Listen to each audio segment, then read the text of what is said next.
Dati mabait ako sa lahat ng tao kahit hindi ko kilala. Kahit minsan nasasaktan na ako. Kahit halata nang inaabuso na yung kabaitan ko. Palagi kong iniisip na mas mabuting magpakumbaba, magtiwala at magbigay. Dahil naniniwala akong babalik din ang kabutihang ginagawa ko. Pero habang tumatagal, napagtanto ko na hindi lahat ng tao ay marunong magpahalaga. Ngayon, natututunan kong mahalin ang sarili ko nang higit kesa dati. Mabait pa rin naman ako, pero natutunan kong piliin kung sino ang karapat-dapat na karamdam ng kabaitang yon. Ibinibigay ko na lang ang respeto, pag-unawa at kabutihan sa mga taong marunong magbalik ng parehong energy.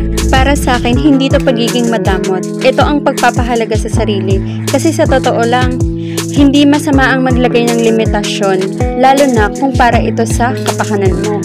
Kaya sa mga mababait sa akin, mas mabait ako. Pero sa mga sumasagat at nananamantala, pasensya na, hindi na ako yung dati.